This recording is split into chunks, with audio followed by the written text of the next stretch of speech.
I also am trained in the Encompass modeling software that does capacity expansion and dispatch runs.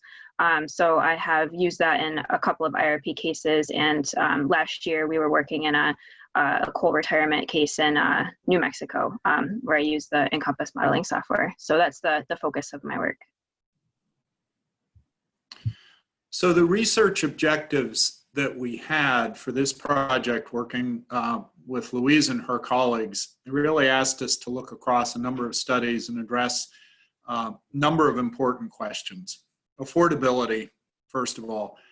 How do various plans and portfolios compare in terms of either total costs or revenue requirements? Ratepayers are ultimately on the hook for paying for resource plans, and whether it's an investor-owned or public utility, the cost projections for various plans are important to consider. And we wanted to just examine, again, across a broad range of studies, are there indications that conventional or clean portfolios are either, consistently more expensive, more or less expensive in terms of the resources required just for the revenue requirements or the estimated costs. Another important element that we'll touch on a little bit too is that affordability, one dimension of affordability, if we think of it, is certainly the total costs, but then also equity considerations in terms of affordability, perhaps for households or businesses that are most vulnerable, also needs to be considered. So there are rate impacts. There's rate impacts both with and without program elements, rate impacts for either efficiency or new project development. But then also how do these translate to the rate as well as bill impacts, and how does that translate to energy affordability, particularly with some focus on low and moderate income communities. Sustainability, obviously, as Louise mentioned in the introduction, this is a carbon constrained world. There needs to be attention paid to the sustainability of our energy systems. The electric system is perhaps going to, is very likely to play a critical role as we transition off of fossil fuel combustion towards a more decarbonized grid, with both building sector and transportation end uses becoming increasingly electrified. And so greenhouse gas emissions reductions and the share of renewable energy represented in portfolios is an important metric to look at. And again, comparing that or reflecting on that in terms of what are the revenue requirements for portfolios of various compositions. Reliability, obviously the electric system is a very large, it's characterized as a large and complicated machine. Reliability both in terms of bulk power system operations and system adequacy, and then also local and distribution level engineering constraints. These are very important to consider. It's not as though they don't exist. They need to be considered in terms of how you can maintain and run the system in a way that both at the bulk power system level and the distribution level is safe, reliable, and hopefully resilient. And then financial viability is, how then, once there is a portfolio, how do the utilities, whether it's a public or a private utility, how do the utilities end up financing the investments that are needed, whether it's on the efficiency side or the supply side for the portfolios? And so we wanted to touch on all of these questions to the degree we could. So this study, again, is not, and I want to be clear from the beginning, we're not intending here to replace detailed analysis and the development of portfolios in a particular jurisdiction. Looking across a number of jurisdictions gives you kind of a meta level view of as a framework, but it doesn't replace. We wouldn't want to say, oh, a study, from a different jurisdiction with different population, different resources availability, the age of the system, the different generating assets that are already on the system. All of these things are very important and need to be considered in the context of the individual jurisdiction always. But what we were hoping to do here is look at a number of studies, and there are 24 that are included in the research, and get a sense again of across these studies, what trends can we see related to these questions: affordability, sustainability, reliability, et cetera. So this is a list that summarizes. It's not another thing that I should just caveat in terms of the research. It's not a random sample. These are studies and or work that we were familiar with from our activities on other projects. Chelsea has worked on the review of a number of these IRPs. And so it's not meant to be a random sample, and it's also not meant to say that one of these is right and another is wrong. But we, for each one of these, we had to help answer these research questions.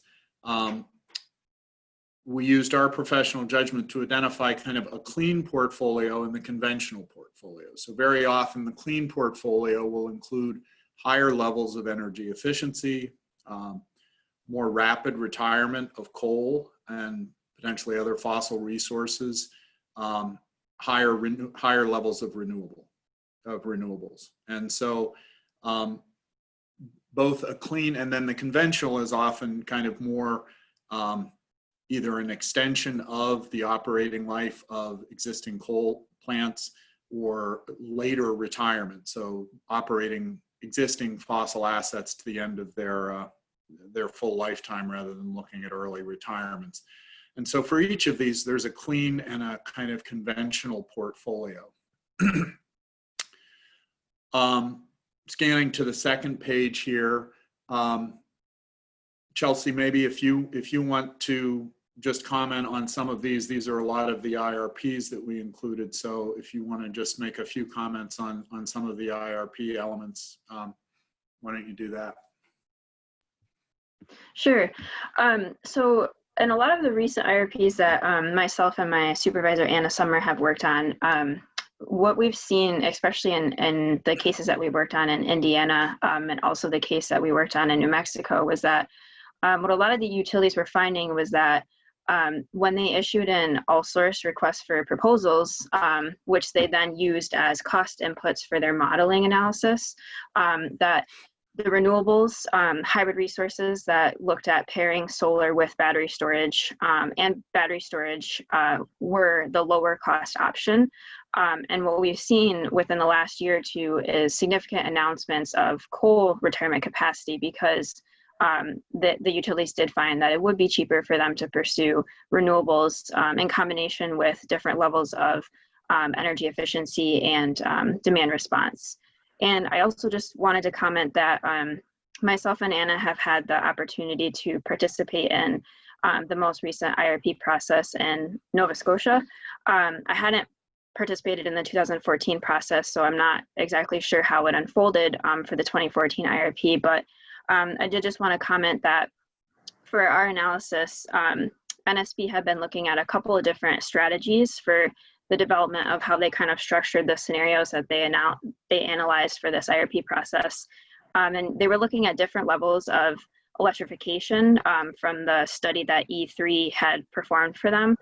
They're also looking at different levels of DSM that came out of the market potential study that was pursued by Efficiency One. And they're also looking at what they called kind of a landscape analysis for their system, and saying, you know, there's three kind of possible levels where they might be: the current system, another where they would look at regional integration, where they would rely on other neighbors for increased transmission and access to some firm imports.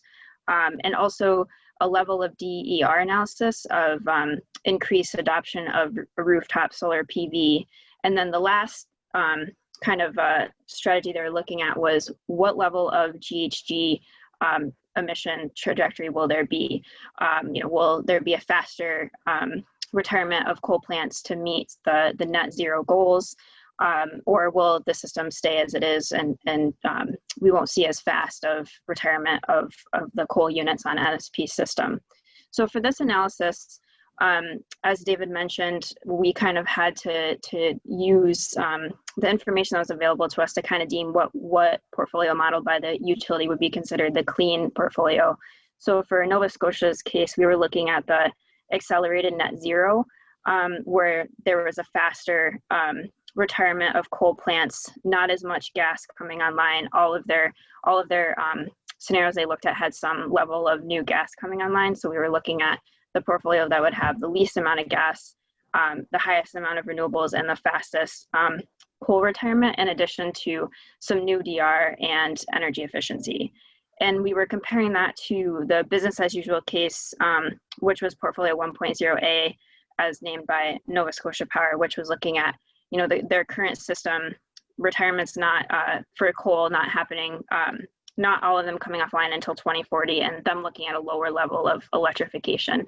So I just wanted to provide that additional information about the Nova Scotia Power IRP that we were looking at. David, it's Lee. May I just say something quickly about New Brunswick? Just to let folks know, we desperately wanted to have the most up-to-date IRP, which we believe is imminently to be released, but we just weren't able to get it. We did not have the same process in New Brunswick as in Nova Scotia. So when we do get it, we will update our analysis, but that's where we're at. And believe me, we tried. Okay, over to you, David.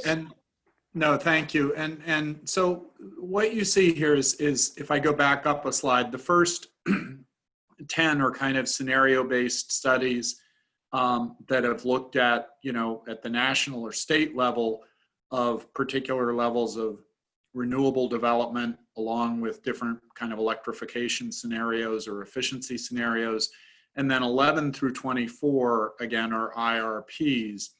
And so they represent a range of, different geographies, different climates, different size of utility primarily. And we've tried to work with relatively recent, as much as possible. Our work for this study was kind of conducted in the late spring, early summer, if you would. And so we've added some materials that are relevant here, as Louise was saying, either are just coming out or have just been recently released. And so we tried to work across, again, not a random sample, but just with material that we had and that was available. So I'm sorry, folks. We're just seeing some good conversation in the chat, and folks are wondering if you could take a minute to explain what an IRP is, and to again just sort of take the time to explain some of the acronyms that are flying by. Thanks so much. Certainly. Sorry about that. We used to have a rule that you had to put a quarter on the table when you used an acronym, but then that was getting to be out of control, so people stopped using that rule. An IRP is an integrated resource plan. And I think the utility resource plan, if you think about before IRPs, I think that there was, a resource plan might be just focused on the generation assets and, generation, transmission, distribution, the supply side. So an integrated resource plan looks at both supply and demand side planning. Other folks also think sometimes that an integrated resource plan needs to consider, as Louise was mentioning, not just perhaps the financial impacts of a plan, but also the total impact. So the environmental sustainability, potentially affordability impacts, other dimensions so the impacts on lower moderate income households and those types of things. So an integrated resource plan most typically refers to the integration of both the supply and the demand side for electric utility planning, but it can have these other dimensions as well. And if there are other clarifying questions, or if I use acronyms inappropriately, please stop us and ask clarifying questions as we go. So as we said, we had questions, on affordability, sustainability, reliability, and financial viability. No big, it's a big set of questions. These are important questions. They're really fundamental in terms of long-term planning and how we want to approach things. So to look at those questions, we thought, well, there are both quantitative and qualitative elements that we can consider across these different types of studies. And there is an element of comparing. It's not just strictly apples to apples. There are variations by jurisdiction that are really important to look at here. But we wanted to say, are there ways that we can look quantitatively at the ratio, say, of revenue requirements or costs across the different jurisdictions and compare those? Qualitatively, what can we say about consideration of income equity? Sustainability, we wanted to look at both renewable development of renewable resources, reduction of greenhouse gas emissions, the element to which they're retiring fossil plants. Reliability, it's a little more, we didn't have the scope or the time necessarily, nor we don't do complete power flow modeling at the engineering level, but we wanted to reflect on the work that others have done to discuss reliability, both at the bulk power and distribution level, and then financial viability, looking at both technology cost trends as well as some of the capital structures and the ability of utilities to attract equity investment versus debt. So an example then to frame some of the graphics that we present in the report and that I'll share here in the slide deck. This is from the Vectren IRP, Integrated Resource Plan, which was study number 15. And Chelsea, do you want to just comment on this one again too, since you're familiar with the ratio here that we used and things? Yeah, so probably about 5 or 6 months ago now, Vectren released their IRP where they were looking at the economics of retiring several of their issued an RFP and received actual bid information that they could input into their modeling. For all integrated resource plan analysis, utilities conduct capacity expansion and production cost modeling, and usually cost information is either derived from a confidential vendor or from a third-party source like the NREL Annual Technology Baseline, which is released as for technology. So in this case, they were actually to use real bid information from developers related to solar, batteries, and wind. And what they found in their analysis was that it was lower cost for them to pursue a mix of renewables, hybrid resources of solar paired with battery, wind, and higher levels of energy efficiency, and so that they could replace almost all of their coal, retire and replace almost all of their coal capacity by 2023, at the end of 2023. Thank you. And so then what we did here is that we also normalized so that we can compare, say, the results from on a cost basis from a national study with the state-based study, or a larger versus a smaller utility. So we looked at the ratio of the cost requirements between, again, judgment-based, but what was a clean and then a conventional portfolio. So in this case, in the Vectren case, we come up with a 0.897. The normalization just by using the ratio provides us with the ability to produce a chart such as this, which is one of kind of the major, I would say, major outcomes of the study. And what we see here is that, 80% or so, there is a range, and there are definitely studies where, you know, depending on a number of all modeling, there's one quote that's sometimes used is that all models are wrong, sometimes some are useful. You know, there's so many assumptions and their projections, and you know, people are doing the best they can with analysis to look at future states that are somewhat uncertain. But what we see here is that in 80% of the cases, kind of represented by the shaded portion of the bottom part of the chart there, the clean portfolios are estimated to either be less expensive, below 1.0, or within just a few percent of the conventional portfolio. There are cases, you know, where maybe 20, 25%,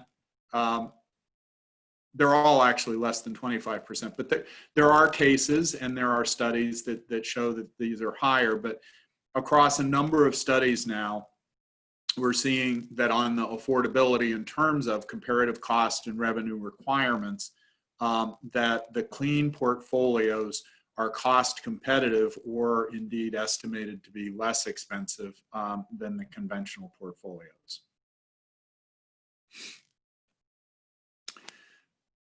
So affordability, as we mentioned too, it's important that it also, we think that this is being recognized in proceedings and, you know, in a number of discussions.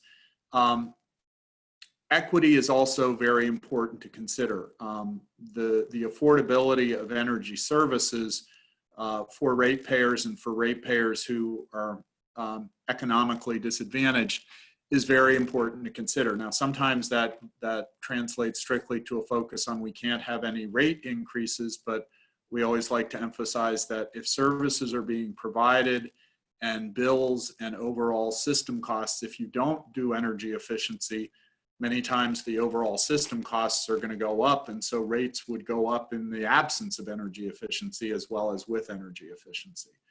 And it's important to think, are services available to low and moderate income households to help them make their energy burden more affordable?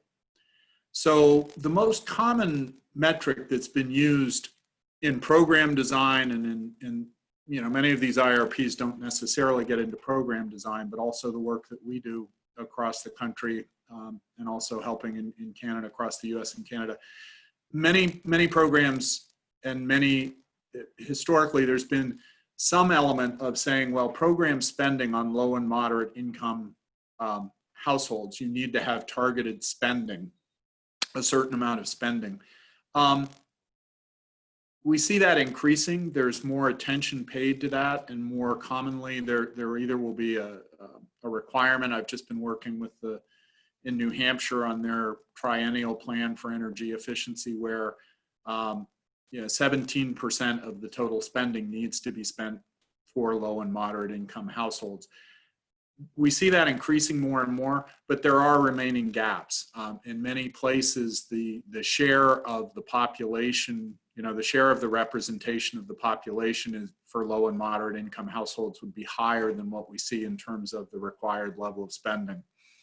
Another thing that some of our colleagues have helped to develop and are working with in certain jurisdictions, Connecticut, I think, recently has been looking at this, are sets of additional equity metrics that can be used to think about how programs are designed and how the implementation of the programs itself also has affordability and equity dimensions.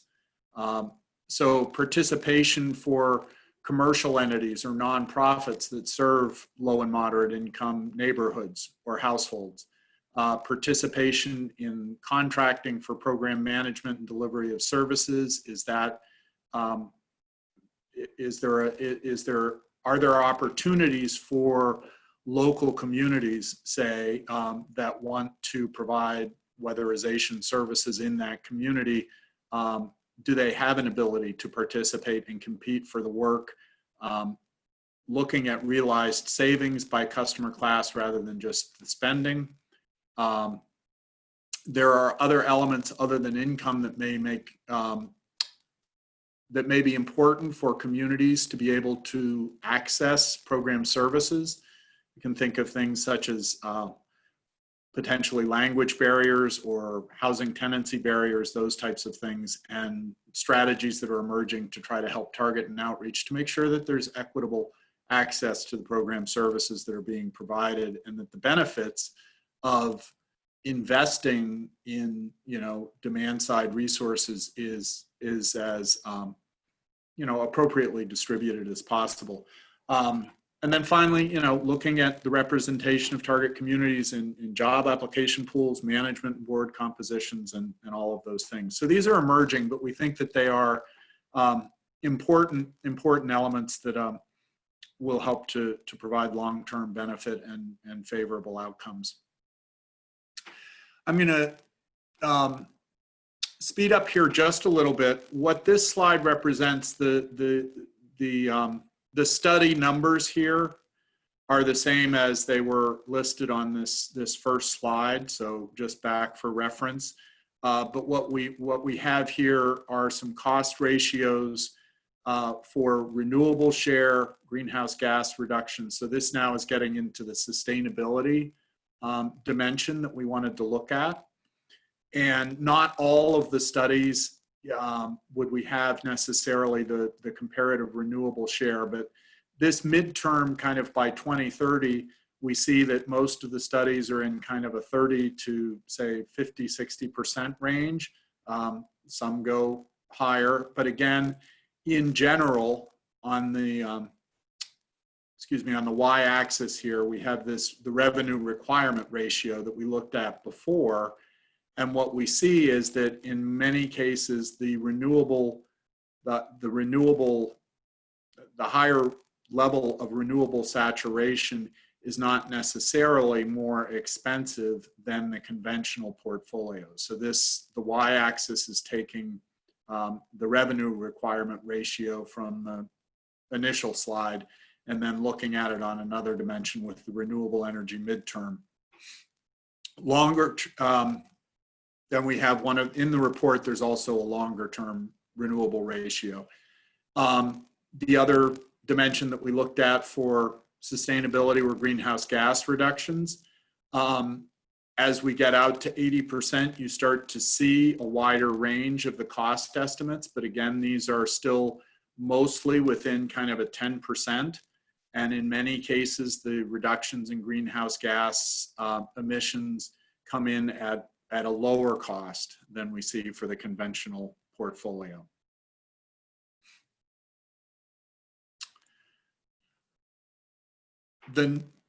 So shifting from the sustainability to the reliability dimension and the metrics that we looked at, integration of high levels of intermittent renewable resources is definitely, it's an engineering, system design, communication, sensing, control. It's a challenge. There are new challenges that are represented by having intermittent intermittent renewable resources at a higher level of saturation. But it's widely recognized, and it's been recognized for some time, I think, as well. The quote here that I have is from the Renewable Electricity Future Study that the National Renewable Energy Laboratory in the US in Colorado did in 2012. So granted, that's a dated reference, but it's intentionally so because it shows that the thinking about this and how to do it, and that it can be done at both the bulk power level and the distribution level. There's ongoing research, resources, and analysis suggesting that, granted with modifications in cases to and new investments in transmission, different control systems, a whole number of things, but it is possible to do. At the bulk power level, the image on the left there is just a snapshot of a data visualization that was part of that NREL study. And what this does is it shows different generation over the course of the hourly load and generation over the course of a year with renewable resources at this 80% level, showing how with new transmission ties, the loads and the resources from the US are able to meet all of the, meet the bulk power needs in all hours of the year. There's increased offshore wind and different things. So, I mean, again, somewhat dated, but research and work that's been going on for some time on how to do this. More recently, and this is a study that I just became aware of recently. We did not include this in our written report, but the work that E3, Energy and Environmental Economics, and EFI did for the electric reliability under deep decarbonization for New England, again, showing how in many hours of the year, higher levels of renewables can be integrated along with some levels of storage. The red indicates, this is during the summer. There are times when there is curtailment of renewable resources. The curtailment of renewable resources sometimes is seen as one of the most economic ways to deal with potential, what might be considered having overbuilt capacity, but then at times curtailing can be an economically rational decision. I think Clean Power Research has been doing some research recently in Minnesota that's also looking at a fair amount of curtailment, but looking at curtailment as a rational economic justification. And then there are times when the renewables in the wintertime, the renewables are not able to meet load, and that there would be, in this study, they're looking at the use of gas turbines, but they run relative compared to what they would run typically. So they will have a much lower capacity factor, than they would have in the past. And so it's perhaps it's being dispatched on a consideration of carbon constraints or et cetera, but so there are many times when that capacity wouldn't be dispatched, but it could be important or helpful for times when the renewables are critical winter peak or things like that. Another element of reliability, the ability to integrate the renewables onto the system is at the distribution level. And the answers to the costs for integrating renewables at the distribution level is very often it depends.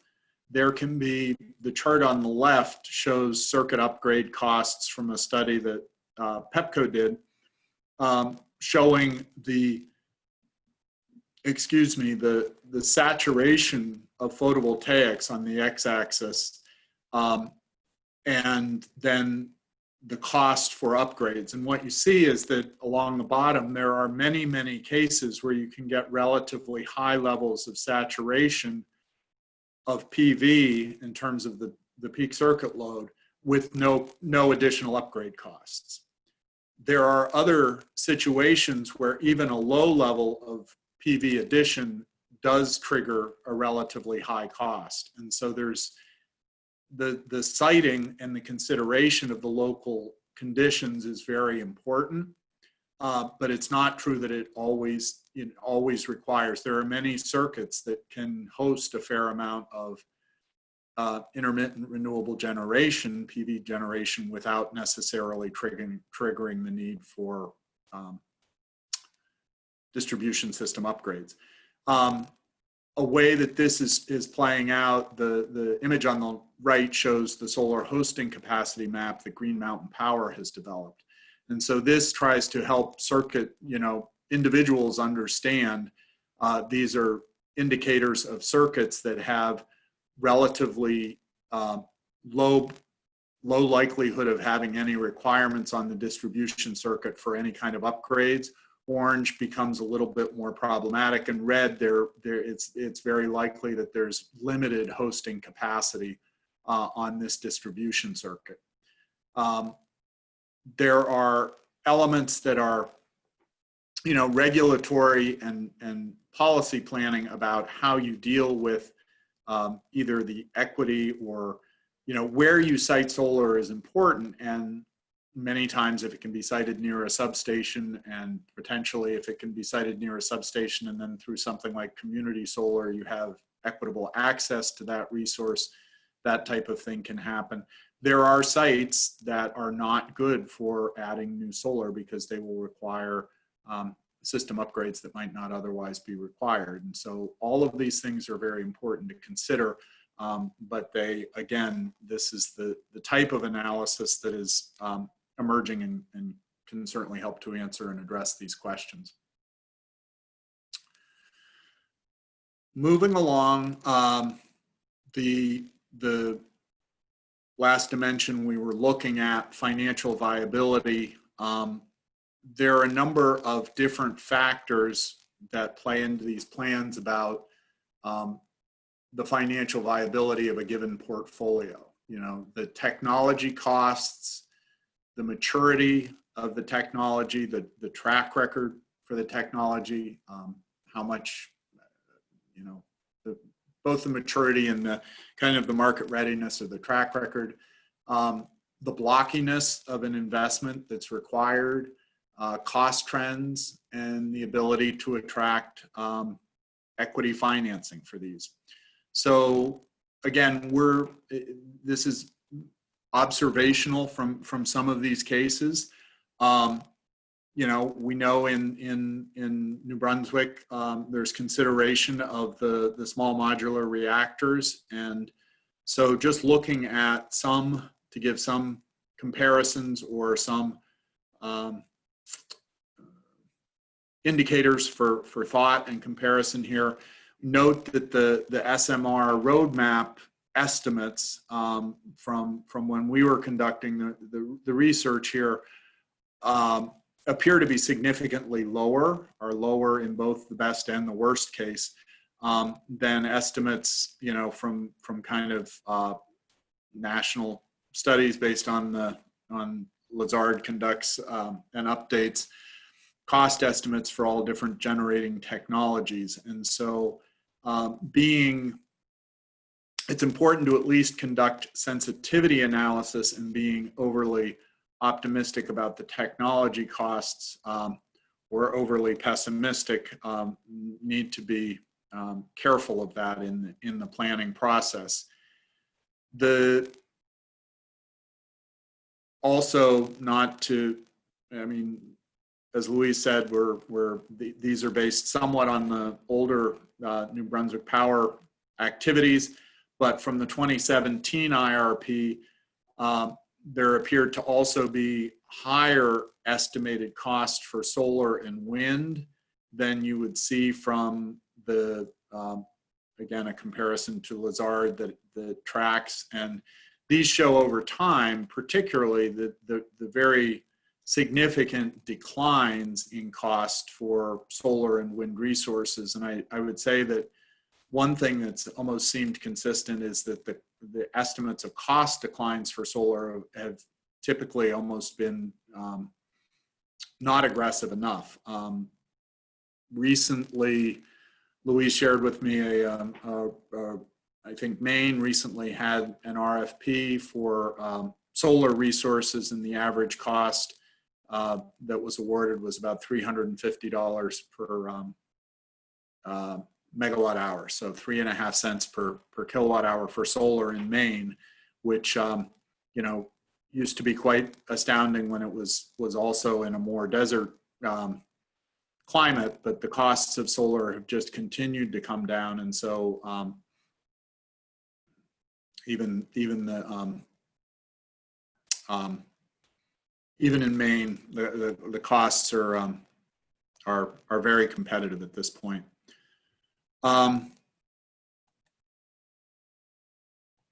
Let's see.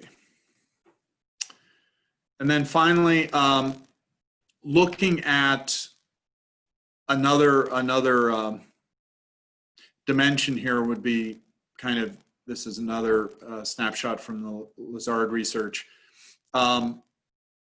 that looked at the sensitivity of their estimated levelized cost of energy, the sensitivity to the cost of capital. And, you know, wind and PV, which have zero low operating costs because the renewable fuel is free, you know, in the past, typically were considered to be kind of capital intensive, but they don't have the operating costs. And so you might think that they would be more sensitive to your higher cost of capital would impact their levelized cost of energy. And the research actually shows that on the left slide there, that the PV and wind are they are the least sensitive to changes in capital cost and capital cost structures. So potentially less risky, able to, you know, if the cost of capital goes up, they still have lower estimated LCOE than, you know, nuclear and gas plants are much more sensitive to any changes potentially in the cost of capital and have a steeper incline here. The final indicator too, just this image on the right side compares the debt to equity ratios for a number of utilities, and we can see that these are varying over time, but that, and this was based just on a, just slide over here, excuse me for a second. The video is showing up on top of the graphic there. So over time, we have, this is Hawaii Electric Industries, NextEra Energy, which is Florida Power and Light, Southern Company, and then Eversource Energy is in the red. And these vary over time, but generally speaking, we can see NextEra, Eversource, and Hawaii Energy, which have tended to emphasize in their portfolios growth of renewables and higher levels of efficiency with Eversource. Southern has also been increasing their renewable portfolio, but they still have quite a lot of larger fossil and nuclear assets. And there's no real indication that a company that is more reliant on conventional resources has a lower kind of debt to equity ratio. So I think the debt to equity ratio and the financing of those are really more just decisions that either a public or a privately owned utility makes decisions about their capital financing structure, but there isn't really indication that a clean portfolio focus has a harder time raising equity or being viable. In fact, the investment that we see across all different resources, the new investment in power generation is predominantly at this point wind and solar, and potentially increasingly batteries I think will also start to play in. But raising equity and being able to have a sustainable financial structure is not necessarily challenged by looking at a clean portfolio, whether that be efficiency or increasing renewables. So we have just a little bit more here in terms of the concluding slides, and we'll have plenty of time, I think, left for discussion and questions was our intent here. So if we go back to those original questions, based on this research, again, a scan of activity from a number of different jurisdictions and size and both public and private utilities, we see that the clean portfolios are cost competitive. In many cases, the environmental externalities are not counted in the results that we have. Some of them have accounted for, some of the IRPs or some of the studies have accounted for carbon costs, but many of those results are not indicative of any actual cost on carbon being incorporated in that. So we think that it's fair to say that there's, a good amount of evidence that the clean portfolios can be cost competitive or less expensive than the conventional portfolios. They are also very well positioned to keep, to enhance local spending, say on energy efficiency and upgrades, and also can be designed to help address affordability and equity concerns and issues. And so we touched on the elements that can lead to that. There are a growing number of the social equity metrics. The clean portfolios with renewable energy, strategic electrification, and efficiency can lead to significant greenhouse gas reductions, going beyond the 80% levels. Longer term, we're talking about the next 30 years, looking at the reductions that are coming. The costs of those and exactly the strategies that will be used to meet those are still being developed and researched, but it's, there's an increasing amount of evidence from the utility IRPs and these scenario studies that yes, we can. There are multiple paths to deep decarbonization.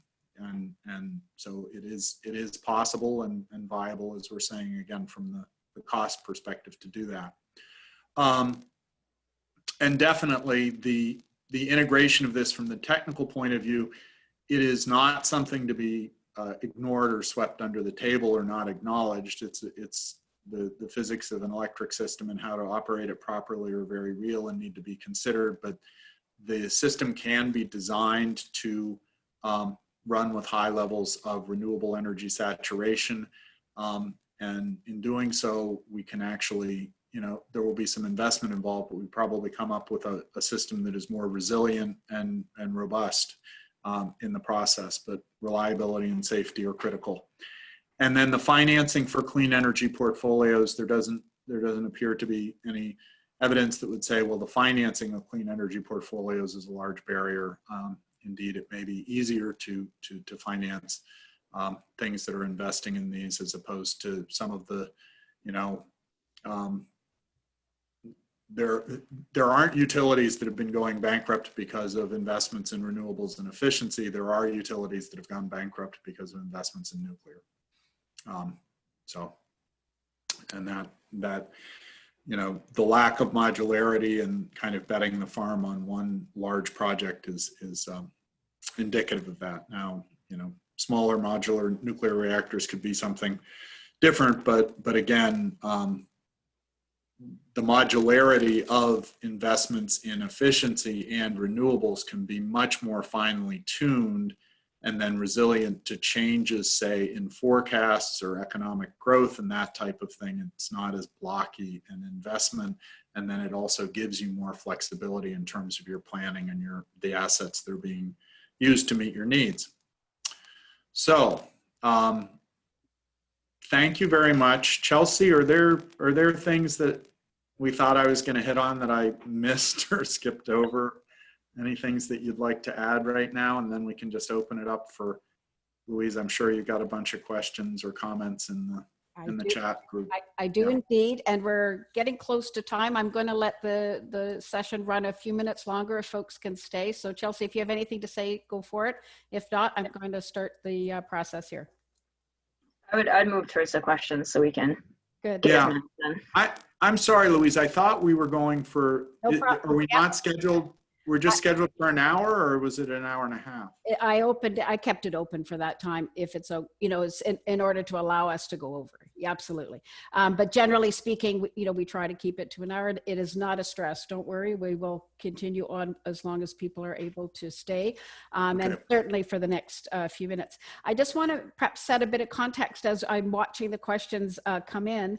The first thing to say is that the reason for the focus on affordability, reliability, and sustainability is, in fact, that is the requirement of our utilities through the Electricity Acts, particularly in New Brunswick. You see it in Nova Scotia.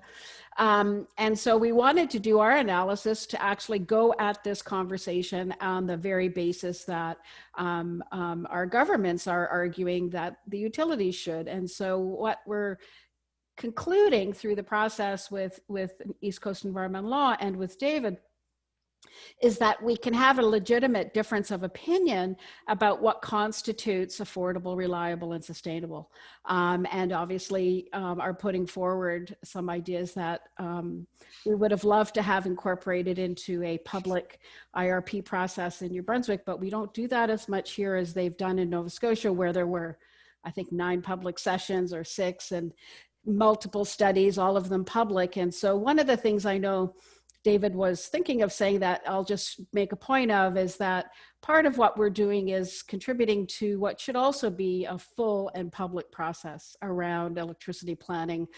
We need to be able to engage. We need to ensure that citizens in our provinces can participate in conversations about electricity because they are complicated. So the first thing is the metrics came from us in terms of CCNB and Ecology Action Center based on legislation that guide our utilities today. The second thing I'd just say is that what we can see here is that the cost effectiveness and what we learned from Tina in terms of the barriers to doing what one of the questions calls for, which is why aren't we doing more holistic thinking in terms of how we plan for these things, not only in terms of considering communities, but considering our connections to nature and so on. We learned last week, and see this as a very important agenda for future work, that utilities are constrained by the laws and the regulations and the utility board decisions that are guiding them, and that we need to fix that. So that is very much in mind, Brian, when we're thinking about the next step. Finally, there's been a number of questions on nuclear, small modular nuclear, because as we know, this is something that the federal government and the provincial government here in New Brunswick are interested in, again, as a vehicle through which they can generate some economic development in terms of an innovation hub in St. John. And we've been researching this topic all summer. Daniel Nunes has been doing some fantastic work, and so has many other fantastic people in the province who have really gotten up to speed on what's going on. And I guess the first thing to say is that it's important to do analysis, it's important to do research, it's important to innovate, but it's also important not to make big claims when you don't have any actual facts on the ground yet. And so we have a lot of thinking that's going into how the new designs for nuclear could generate lower cost and more rapidly deployed plants, but that does not yet hasn't been proven, and we are seeing the projects that are in play exceeding projected costs and of course time delays. And I think the time delay issue is critical here. You know, we're talking even through NRCan, a very optimistic roadmap for nuclear, talking 10 to 15 years for projects. We don't have 10 to 15 years. We have cost-effective technologies we can deploy today. My biggest concern personally in the context of this research is that the prospect of small modular nuclear will be used as a reason to delay the phasing out of fossil fuels, and in fact could increase greenhouse gas emissions and other air pollutants as a result. And so that's not what we want. We need a balanced approach that includes the most cost-effective resources and rapid decarbonization. So I hope that gives you some sense there. We will be doing, I suspect, a webinar on our research in that area, and I'm happy to come back to that one as we go. The final thing to say just on some of the questions and before I go to specifics is that Nova Scotia released its integrated resource plan on Friday at 5 o'clock. We've all had a chance to, I think those of us who are into these things have worked to review it. If folks have some questions, we can certainly speak to that. I know other folks are dropping off, and so I'm just trying to see what would be the point here on characterizing as non-clean. So regarding your final point, are you characterizing nuclear as non-clean? So it depends what you define clean as. Of course, David talked about efficiency and renewables. And of course, nuclear is non-emitting as it relates to greenhouse gases. But we can't think singularly about these things, and there are other concerns about nuclear waste, for example, and other dimensions of nuclear energy. So those are social dynamics that need to be on the table. And so as it relates to this project, we did not include it in the portfolio. Okay, so let me just see. Are there other questions perhaps people could ask them? Because I'm trying to go through. You might want to unmute yourself and simply ask quickly. And if you feel I've answered them, great. If not, by all means, jump in, and we'll let the webinar go for another few minutes and then close it up. Is there anything, Stephen or Guru, Daniel, or others that you see that I've missed? Okay, if somebody wants to ask a question, go right ahead.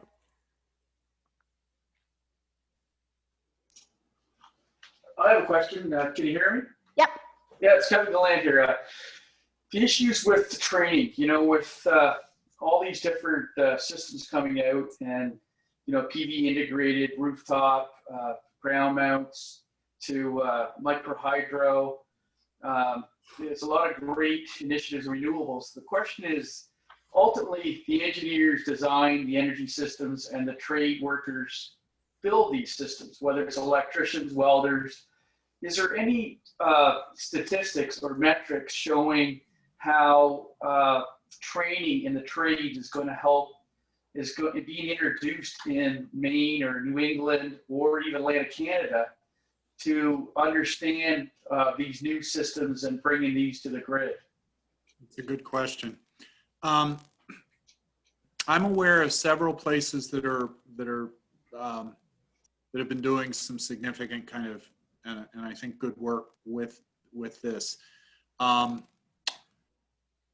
The most recent triennial plan that the utilities have proposed in New Hampshire specifically has workforce development, technical training, recognizing that the workforce required to deliver some of the savings that are associated with the plans,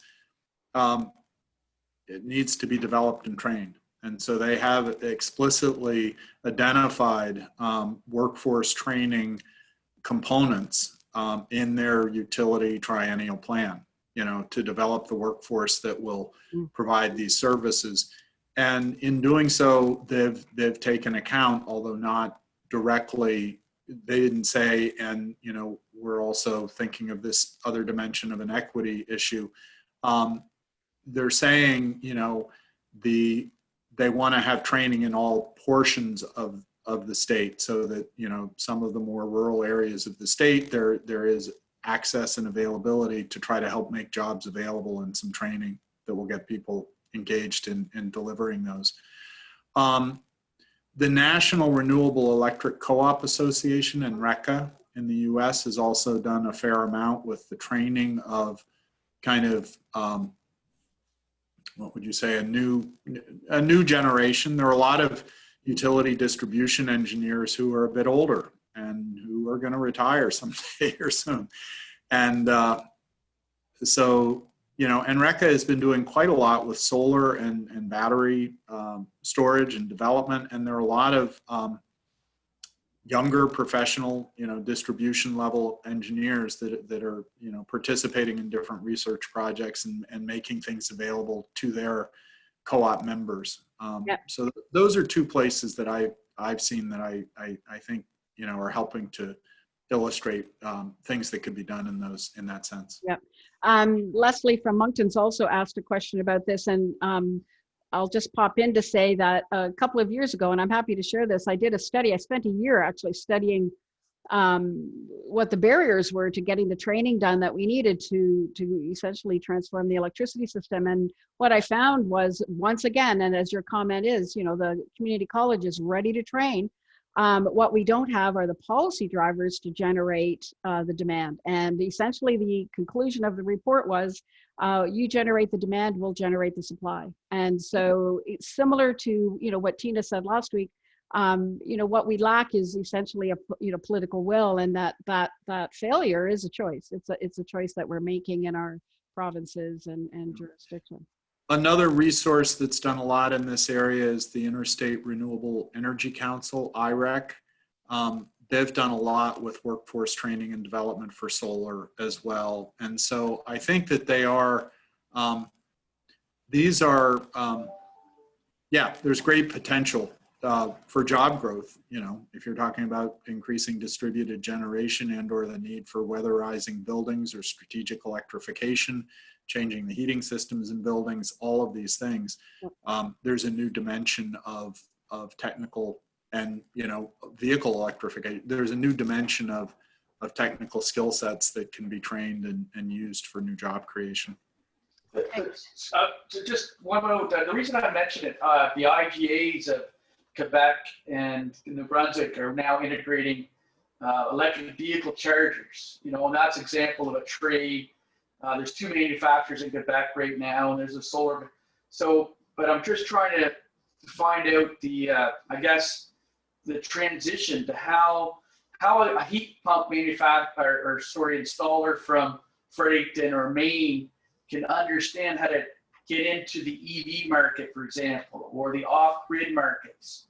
And I guess there's really no portal for the trades to go learn these new blocks, I guess.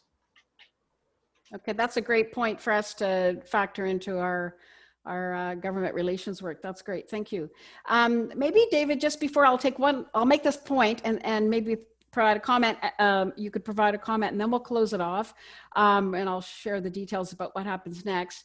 And it's around energy efficiency.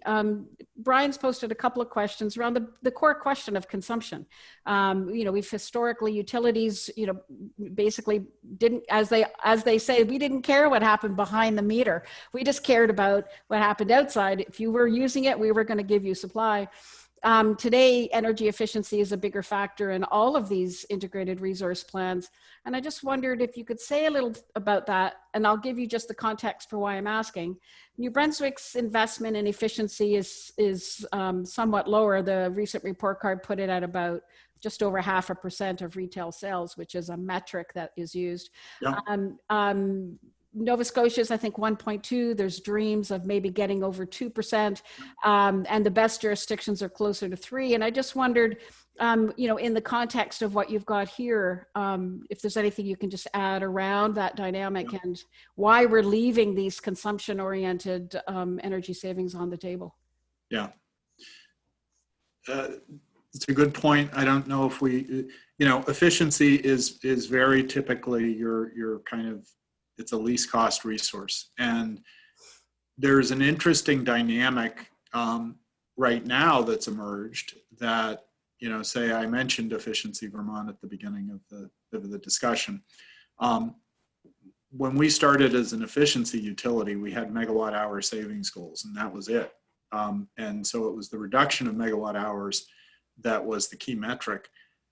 Now Vermont is looking at, with strategic electrification, increasing electricity use through the use of heat pumps to displace fossil fuels.